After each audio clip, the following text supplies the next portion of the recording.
Hello class. आज के class में बेटा हमें अगेन जर्नल के कुछ क्वेश्चंस की प्रैक्टिस करनी है। जो क्वेश्चंस की प्रैक्टिस करनी है बेटा वो आपके सामने लिखा है। इस क्वेश्चन को एक बार रीड करते हैं और अगेन हमारे पास बेटा तीन ही रूल्स हैं, आप जानते हो। पर्सनल अकाउंट्स के रूल हैं, नॉमिनल अकाउंट्स के रूल हैं और रियल अकाउंट के रूल हैं। तीनों अकाउंट्स के रूल को अप्लाई करते हुए हमें इन ट्रांजैक्शन की जर्नल पास करनी है। तो आप बेटा प्लीज एक बार पढ़ के देखें कि फर्स्ट ट्रांजैक्शन क्या है। फर्स्ट ट्रांजैक्शन में लिखा है cash received from Naresh on account, यानी 5,000 रुपए नरेश से हमें कैश मिला ऑन अकाउंट। बेटा ऑन अकाउंट का मतलब क्या है? मान लो हम नरेश को बेटा माल बेचते रहते हैं, गुड सेल करते रहते हैं। अब बेटा जब भी नरेश को गुड सेल करेंगे तो एवरी टाइम हम उसको एक बिल रेज करेंगे, इनवॉइस रेज करेंगे बेटा, बिल रेज करेंगे। तो हर बार जब भी हम उसको माल बेचेंगे तो इनवॉइस रेज करेंगे।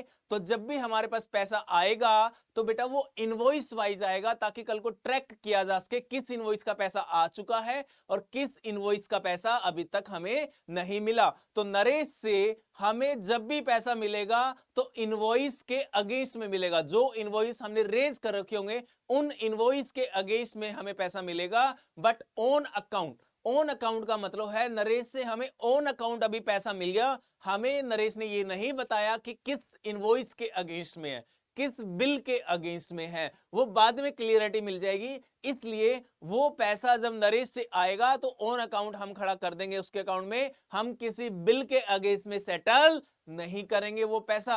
राइट? तो ऑन अकाउंट का मतलब होता है उससे पैसा आ गया बट हमें ये नहीं पता किस बिल के अगेंस्ट में है। बट होता बेटा चाहे किसी बिल के अगेंस्ट में पैसा आओ चाहे ऑन अकाउंट पैसा आओ, एंट्री एक ही होनी है कि बिल के अगेंस्ट में आना है पैसा या ऑन अकाउंट आना है। आना तो है ही ना पैसा बेटा, लेकिन मैंने ऑन अकाउंट का मतलब आपको समझाना था। ऑन अकाउंट का मतलब क्या है? मैंने आपको बेटा हर महीने 12 सेल कर रखी है। अप्रैल में भी सेल करी थी, मई में भी सेल की थी, जून में भी सेल की थी।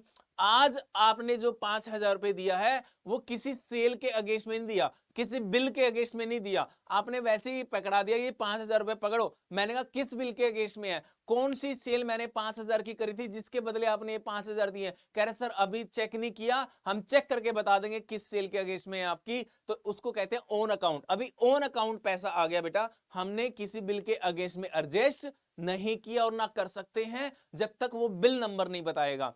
तो ऑन अकाउंट का मतलब बेटा पैसा आ जाना, और अगेंस्ट बिल का मतलब बिल के अगेंस्ट में वो बताएगा कि इस बिल के पैसे मैं आपको दे रहा हूं। ठीक है जी? ओके बेटा ये है। अब आपके हिसाब से अगर मैं बताऊं, आप मेरे से बेटा अकाउंट्स भी पढ़ते हो, आप मेरे से इकोनॉमिक्स भी पढ़ते हो, आप बेटा मैथमेटिक्स भी पढ़ते हो, सारे सब्जेक्ट सपोज करो मेरे से पढ़ते हो, और आपने बोला सर ये 25,000 रुपए ले लो। मैंने कहा बेटा अकाउंट्स की फीस है या इकोनॉमिक्स की है, बीएसटी की है? सर ऑन अकाउंट ले लो सर। अब ऑन अकाउंट का मतलब किसी अगेंस्ट में नहीं है, बस ले लो पैसे। राइट? कल को बताएंगे ये अकाउंट्स की फीस थी, इको की फीस थी या किसके अगेंस्ट में फीस थी। तो ऑन अकाउंट का मतलब बस पैसा आ जाना, किसके अगेंस्ट में ये नहीं बताना। राइट? बट आना तो बेटा पैसा है ही ना। अगर बता भी देते अकाउंट्स की फीस है तो कौन सी बड़ी तीर लग जाता, पैसा तो आया ही है ना। तो फर्स्ट ट्रांजेक्शन क्या है? Cash received from Naresh on account. अब नरेश से बेटा पैसा मिला है तो सबसे पहले आपको ये देखना होगा कौन कौन से अकाउंट अफेक्ट हुए। बेटा आप चेक करके बताओ मुझे कौन कौन से अकाउंट अफेक्ट हुए हैं। इसके अंदर एक अकाउंट तो है बेटा कैश, एक है नरेश। कोई सेल परचेज तो है नहीं, कोई एक्सपेंस इनकम तो है नहीं बेटा। नरेश से पैसा मिला है तो एक आपका अकाउंट अफेक्ट हुआ कैश अकाउंट, एक अकाउंट अफेक्ट हुआ नरेश अकाउंट। कैश बेटा रियल अकाउंट है, कैश कौन सा अकाउंट है? रियल। और नरेश कौन सा अकाउंट है बेटा? पर्सनल अकाउंट है, पर्सनल। अब आपको पता होना चाहिए रियल अकाउंट का रूल क्या है और पर्सनल अकाउंट का रूल क्या है। उससे आपको पता लग जाएगा कौन सा अकाउंट डेबिट होगा और कौन सा अकाउंट क्रेडिट होगा। रियल अकाउंट का रूल क्या था बेटा? रियल अकाउंट मतलब all asset, debit what comes in, credit what goes out. अब ये बताओ कैश आ रहा है आपके पास या जा रहा है? कैश रिसीव्ड, रिसीव्ड का मतलब बेटा पैसा आ रहा है, और आने को हम लोग क्या करते हैं? डेबिट। तो बेटा कैश अकाउंट डेबिट करना है और नरेश अकाउंट क्रेडिट करना है। आप कहोगे सर नरेश अकाउंट को क्रेडिट क्यों करना है? नरेश एक पर्सनल अकाउंट है बेटा। पर्सनल अकाउंट का रूल क्या था? Debit the receiver, credit the giver. अब रिसीवर है तो डेबिट, गिवर है तो क्रेडिट। नरेश से पैसा मिला है बेटा, हमें फ्रॉम वर्ड लिखा है, फ्रॉम, फ्रॉम का मतलब नरेश से पैसा आया है, तो नरेश कौन हुआ? गिवर, और गिवर को क्या करते हैं बेटा? क्रेडिट, तो नरेश होगा क्रेडिट। तो जर्नल एंट्री आप क्या बनाओगे?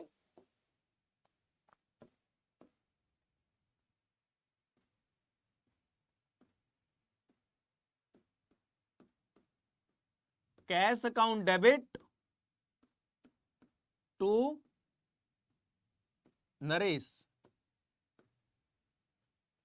कितने पैसे मिले हैं बेटा? 5000।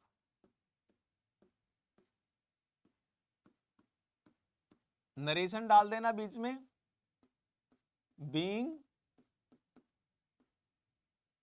कैश रिसीव्ड, और डिटेल में लिखना चाहते हो फ्रॉम नरेश ₹5000, राइट। ये नरेशन हो गई बेटा। यहां पे डेट आएगी, डेट लाइक जैसे 2022 या 23, और नीचे लिखा जाता है मंथ और डेट, अप्रैल मान लो 3, ऐसे, राइट, 2023 अप्रैल 3। तो ये एंट्री आपकी हो गई बेटा, अगर नरेश से आपको पैसा मिला है तो। उसके बाद हम नेक्स्ट एंट्री करेंगे। क्या है नेक्स्ट एंट्री? एक बार देखो, पढ़ो बेटा, नेक्स्ट एंट्री क्या है क्वेश्चन के अंदर?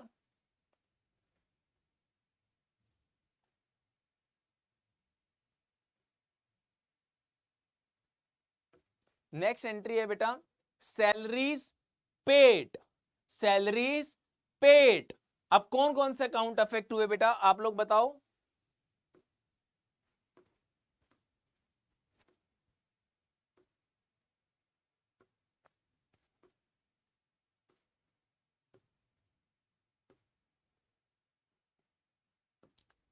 सैलरी पेड, पेड मतलब कैश होगा बेटा, आया होगा या गया होगा? सर पेड है तो पैसा गया होगा। एक तो कैश इन्वॉल्व है बेटा, और एक सैलरी इन्वॉल्व है। सैलरी बेटा एक एक्सपेंस है, कैश अकाउंट बेटा एक एसेट है। अगर आप अपने इंप्लॉइज को सैलरी दोगे तो आपका तो एक्सपेंस हो गया ना सैलरी, तो बेटा सैलरी एक एक्सपेंस है और कैश आपकी एक एसेट है। एक्सपेंस के लिए रूल लगेगा बेटा नॉमिनल अकाउंट्स का। नॉमिनल अकाउंट्स के लिए मैंने बताया था all expenses and losses, all income and profit, उसके लिए रूल लगता है। और रियल अकाउंट यानी कैश के लिए रूल लगेगा रियल अकाउंट्स का।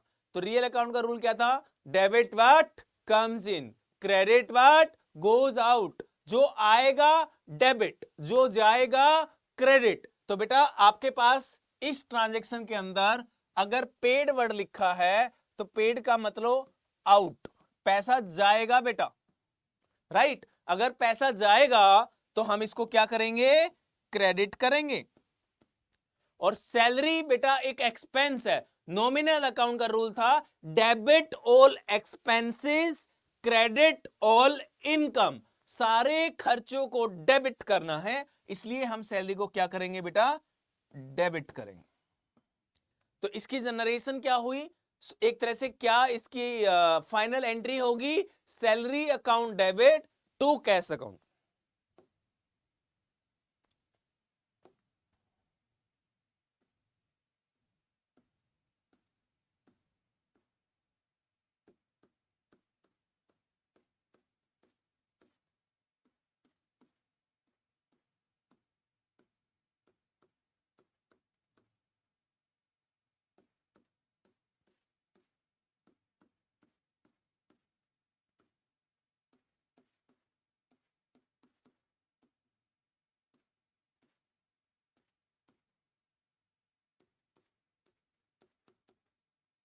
बीइंग सैलरी पेड, ये इसकी नरेशन हो गई बेटा, राइट। तो ये था आपका सेकंड पॉइंट। उसके बाद हम नेक्स्ट क्वेश्चन लेते हैं बेटा। नेक्स्ट क्वेश्चन आपके सामने है, एक बार फटाफट से पढ़ो पहला पॉइंट नेक्स्ट क्वेश्चन का, और फिर मुझे बताना कि क्या करेंगे।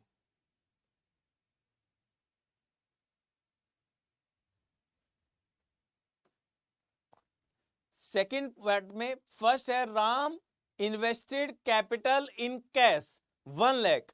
कौन कौन से अकाउंट अफेक्ट हुए बेटा बताओ? राम ने 1 लाख रुपए की कैपिटल अपने बिजनेस के अंदर इन्वेस्ट किया, यानी 1 लाख रुपया राम ने अपने बिजनेस को दे दिया।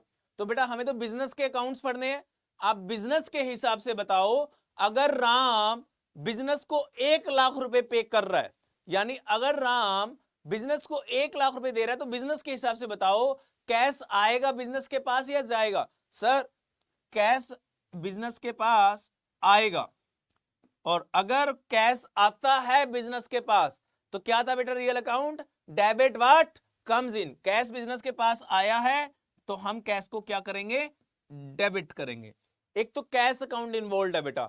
मालिक अगर बिजनेस को पैसा देगा तो बिजनेस के पास तो कैश आ रहा है ना, तो बिजनेस के पास 1 लाख रुपया आया, उसके बाद कौन इफेक्ट, कौन सा अकाउंट इफेक्ट है बेटा? मालिक ने पैसा दिया है बिजनेस को, तो मालिक भी तो एक पर्सन है ना बेटा, मालिक भी तो एक पर्सन है, मालिक भी तो एक व्यक्ति है, बट कौन सा व्यक्ति है? रिप्रेजेंटेटिव, क्योंकि मालिक का नाम कभी बुक्स में नहीं लिखा जाता। एक अकाउंट है जिसका नाम है कैपिटल अकाउंट। कैपिटल अकाउंट हमेशा ओनर को रिप्रेजेंट करता है, यानी जिस ओनर का जो मर्जी नाम हो, बिजनेस के अंदर कैपिटल लिखना है बेटा। मैं अगर कैपिटल लिखा है बिजनेस में तो उसका मतलब मान लूंगा ये पैसा हमने मालिक को देना है, तो मालिक का नाम नहीं लिखते जनरली बिजनेस के अंदर, कैपिटल लिख दिया जाता है, राइट। तो बिजनेस में ओनर को कौन रिप्रेजेंट करता है? कैपिटल। तो बेटा एक कैपिटल इन्वॉल्व है जिसको आप ओनर कह सकते हो, ओनर इन्वॉल्व है, और ओनर के लिए पर्सनल अकाउंट का रूल लगेगा। पर्सनल अकाउंट का रूल था debit the receiver credit the giver. अब मालिक कौन है बेटा बिजनेस के लिए? मालिक ने तो पैसा दिया है ना, मालिक ने तो इन्वेस्ट किया है पैसा, तो मालिक गिवर है, और गिवर को क्या करते हैं? क्रेडिट। तो कैपिटल अकाउंट को क्या करेंगे बेटा? क्रेडिट करेंगे। इसकी ट्रांजैक्शन क्या बनेगी बताओ? इसकी ट्रांजैक्शन बनेगी बेटा कैश अकाउंट डेबिट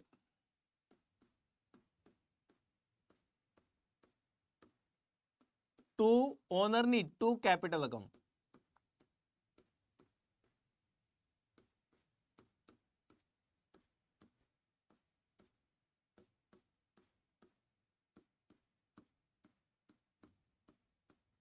एक लाख रुपए, और नरेशन डाल देना बेटा, यही ट्रांजैक्शन लिख देना बेशक से, being amount invested bye Ram. Ram ने कैपिटल इन्वेस्ट करी, पैसा इन्वेस्ट किया। कोई बच्चा कहेगा सर यहां कहां लिखा है क्वेश्चन में राम ओनर है? बेटा Ram invested the capital, capital कौन लगाता है? कैपिटल तो मालिक लगाता है, तो इसलिए वर्ड यूज किया गया, क्योंकि यहां स्पेसिफाई नहीं किया था कि राम कौन है, तो इसलिए कैपिटल वर्ड यूज कर लिया। इसका मतलब साफ साफ क्लियर है कि राम इस बिजनेस का ओनर होगा जो उसने बिजनेस के अंदर पैसा इन्वेस्ट किया है कैपिटल की फॉर्म में। नेक्स्ट,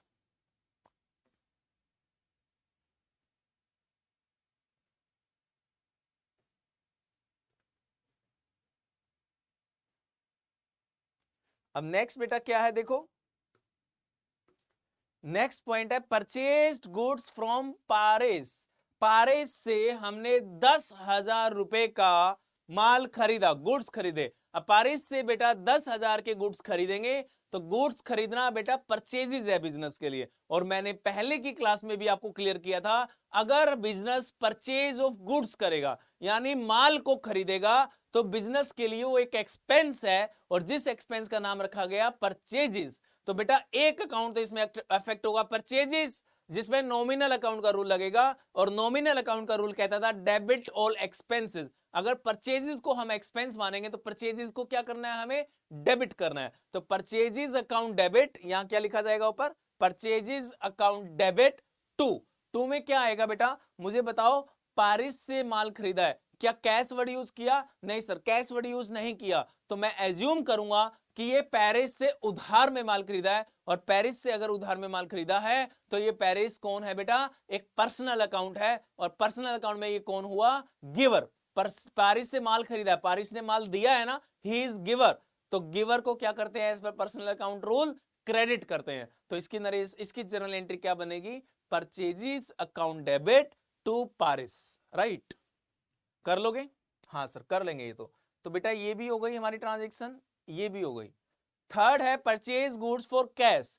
अब इसमें माल नहीं खरीदा है, बट पैसा देके, इसमें पर्सनल अकाउंट इन्वॉल्व नहीं है, पैसे दे दिए बेटा, तो परचेजेस अकाउंट तो हमेशा डेबिट होगा ही होगा एज पर नॉमिनल अकाउंट। तो purchases account debit 8,000 to Paris नहीं आएगा, टू कैश अकाउंट, क्योंकि कैश में माल खरीदा है। तो बेटा कैश एक रियल अकाउंट है, एसेट है, जारी है, और कोई भी रियल अकाउंट में एसेट जाती है तो उसको क्रेडिट करते हैं बेटा। तो जर्नल एंट्री क्या बनेगी इसकी, purchases account debit to cash account. Fourth, purchases goods from Mohit for cash. अब बेटा फोर्थ ट्रांजेक्शन में इसमें देखो, आपने मोहित से माल खरीदा है बट साथ में वर्ड यूज कर दिया कैश, यानी मोहित से माल तो खरीदा है बट पैसा दे के खरीदा है बेटा। तो इसमें पर्सनल अकाउंट इग्नोर होंगे, पर्सनल अकाउंट कंसीडर नहीं होंगे बिल्कुल भी। पर्सनल अकाउंट क्या किए जाएंगे, इग्नोर किए जाएंगे अगर कैश वर्ड यूज हो जाए while purchasing, sale, any expense और इनकम। चार चीजें बताई थी मैंने, याद कर लेना। तो ये बेटा परचेज है, तो परचेजेस अकाउंट डेबिट तो होगा ही होगा जब भी आप माल खरीदोगे, ओनली गुड्स की बात कर रहा हूं बेटा। जब भी आप गुड्स खरीदोगे तो परचेजेस तो डेबिट होगा ही होगा, purchases account debit to cash account. To Mohit नहीं आएगा बेटा, क्योंकि हमने उसको पैसा दे दिया, हमारी बुक्स में उसको राइट नहीं लिखेंगे, क्रेडिटर खड़े नहीं करेंगे हमारी बुक्स में। टू मोहित कभी नहीं आएगा। टू मोहित तभी आता बेटा जब उधार होती, अगर उधार नहीं है तो पर्सनल अकाउंट इग्नोर कर दो। तो क्या नरेशन, क्या जर्नल एंट्री बनेगी बेटा इसकी, purchases account debit to cash account. Next है sold goods to Kailash on credit. आपने बेटा कैलाश को उधार पे माल बेचा। अब मुझे एक चीज बताओ बेटा, आप लोग, मैं आपसे पूछना चाहता हूं, ये परचेज है या सेल है? सर ये सेल है। अब बेटा सेल्स अगर आप करोगे तो आपके बिजनेस का एक्सपेंस या इनकम, दो चीजों में से बताना होगा आपको। आप बताओ मुझे, अगर आपने कैलाश को माल बेचा तो आपके बिजनेस के लिए सेल है या परचेज है? सर ये सेल है। सेल ऑफ गुड्स बिजनेस की इनकम होगी, एक्सपेंस होगा? सर इनकम होगी। और एज पर nominal account sale of goods को इनकम कहते हैं। सेल ऑफ गुड्स को क्या कहते हैं, इनकम। और सेल ऑफ गुड्स इनकम है, इसलिए एज पर नॉमिनल अकाउंट क्या होगी बेटा, क्रेडिट होगी। एज पर नॉमिनल अकाउंट, यानी नॉमिनल अकाउंट का रोल लगाएंगे तो उसको क्या करना है, क्रेडिट करना है। इसमें दो अकाउंट इन्वॉल्व है, एक अकाउंट है बेटा सेल जिसको आप क्रेडिट करोगे, और दूसरा बेटा इसमें ऑन क्रेडिट लिखा है और पार्टी का नाम भी दिया है। पार्टी का नाम दिया है, ऑन क्रेडिट ना भी लिखा होता तो मैं क्रेडिट ही मानता, क्योंकि कैश वर्ड तो लिखा नहीं। तो कैलाश को माल बेचा है तो बेटा पर्सनल अकाउंट आएगा, क्योंकि कैश इन्वॉल्व नहीं है। तो कैलाश बताओ, अगर आपने कैलाश को माल बेचा है तो कैलाश कौन है, रिसीवर है या गिवर है? सर अगर हमारा बिजनेस कैलाश को माल बेचेगा तो उसको तो माल मिलेगा ना सर। अगर उसको माल मिलेगा तो वो कौन हुआ सर? सर वो रिसीवर हुआ। और कैलाश एक पर्सनल अकाउंट है जिसके अंदर वो रिसीवर है, इसलिए उसको क्या करेंगे बेटा, डेबिट करेंगे। तो यानी जब भी आप उधार में माल बेचोगे किसी को तो उस पार्टी का नाम डेबिट टू सेल। सेल्स तो इनकम है, हमेशा क्रेडिट होगी होगी बेटा, सिंपल सी चीज है। सेल ऑफ गुड्स इनकम है, हमेशा क्रेडिट होगी। अगर कैश में बेचोगे तो कैश अकाउंट डेबिट होगा वहां, उधार में बेचोगे तो सामने वाली पार्टी का नाम डेबिट होगा। अगर नाम ना दे तो डेटर अकाउंट डेबिट कर देना, राइट। तो इसकी नरेशन क्या बनी बेटा, लास्ट ट्रांजेक्शन की, जो आपने कैलाश को 2,000 रुपए का माल उधार में बेचा है, इसमें कैलाश को डेबिट करेंगे क्योंकि वो रिसीवर है, और एज पर पर्सनल अकाउंट रिसीवर को डेबिट करते हैं। तो नरेशन बन गई, सॉरी जर्नल एंट्री बन गई, cash Kailash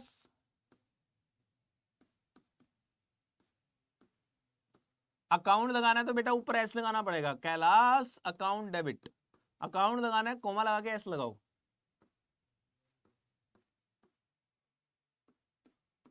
to sales account, cell नहीं लिखना बेटा, सेल्स आएगा हमें, तो टू सेल्स अकाउंट। नरेशन लिख दो, being good sold to Kailash, क्या लिख दोगे ब्रैकेट में नीचे narration, being good sold to Kailash, right. अब नेक्स्ट क्वेश्चन बेटा एक बार फटाफट से देखो,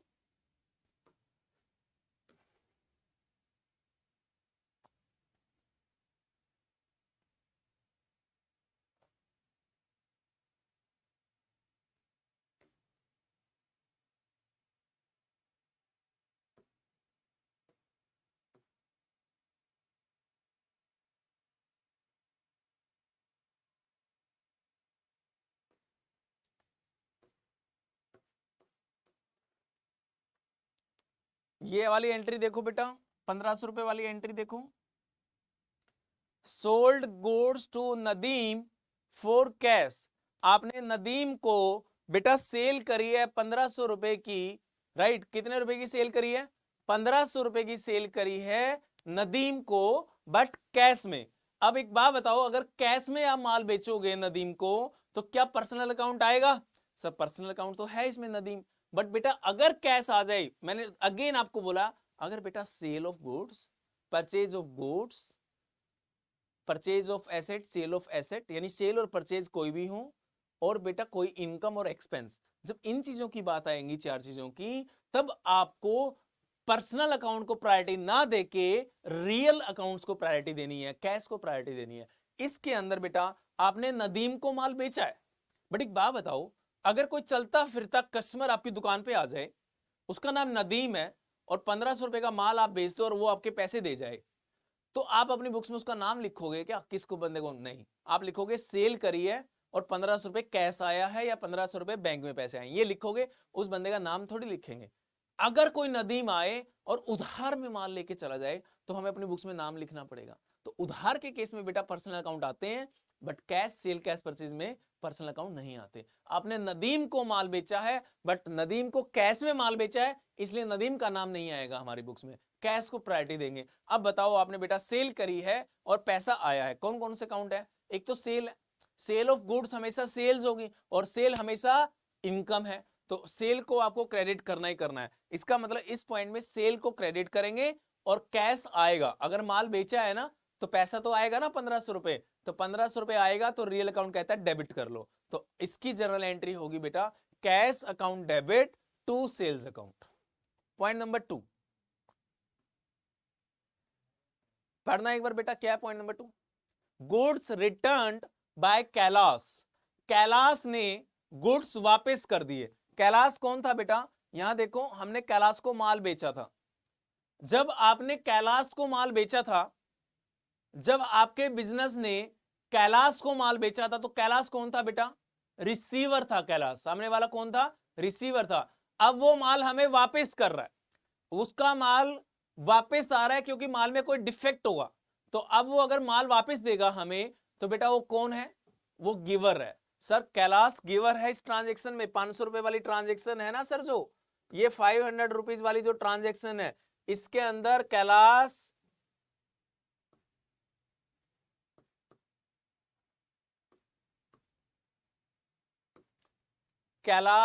गिवर है बेटा,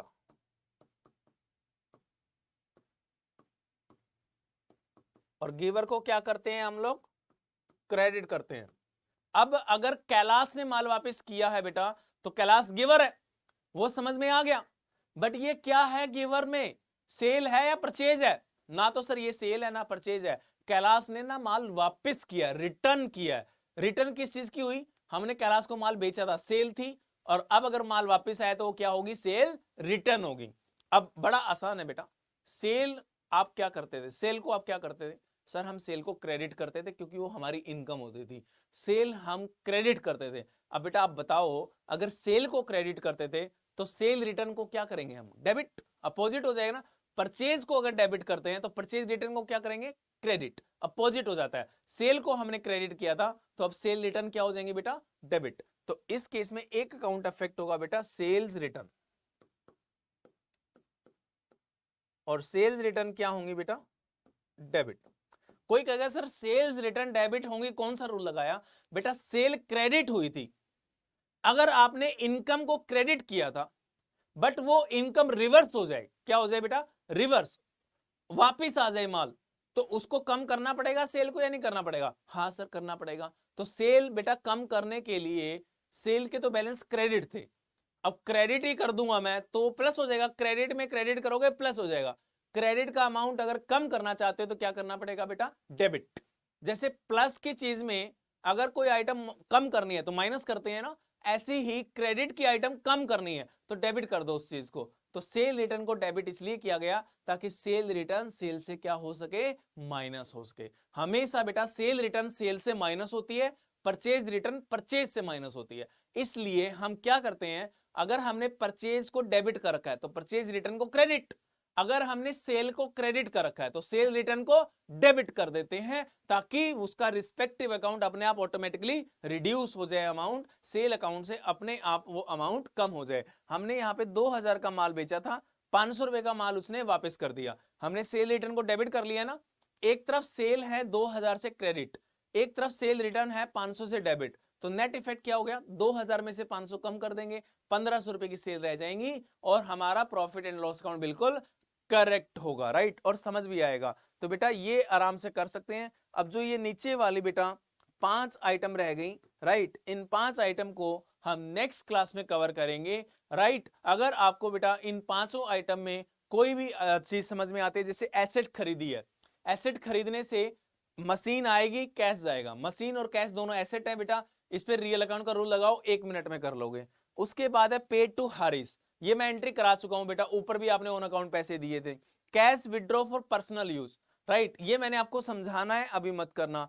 ओल्ड न्यूज़पेपर, राइट, सोल्ड, अगर पुरानी रद्दी बेच दी क्या होगी एंट्री, ये वाला पॉइंट मत करना आप, ये मैं कराऊंगा, ये मैं कराऊंगा, और लास्ट वाला पॉइंट भी आप मत करना, मैं कराऊंगा। ये 2 पॉइंट आप कर सकते हो बेटा, लास्ट के तीनों पॉइंट्स मैंने आपको नेक्स्ट क्लास में कवर करवाने हैं, इसलिए बेटा आज की क्लास में इतना ही। नेक्स्ट क्लास में हम कुछ और एग्जांपल्स के साथ, और ये जो बचे हुए इस क्वेश्चन के एग्जांपल्स हैं इनको कवर करेंगे, और मुझे पूरा यकीन है कि आप लोगों को हर चीज बहुत अच्छे से समझ में आ रही होगी। अगर आपको लगता है बेटा इसमें कोई भी ऐसा पॉइंट है जो आपको समझ नहीं आ रहा, तो आप मुझसे पूछ सकते हैं। पूछने का तरीका क्या है, आप मुझे व्हाट्सएप कॉल कर सकते हैं, व्हाट्सएप मैसेज कर सकते हैं। व्हाट्सएप नंबर है मेरा 5 × 9 37536। आप कमेंट में लिख के मुझे बता सकते हैं कि सर हमें इस वीडियो के अंदर ये वाला डाउट है, और उस डाउट को मैं एट अर्ली एज बेटा दूर करने की कोशिश करूंगा। इसी के साथ आज की क्लास यहीं खत्म करते हैं। जय माता।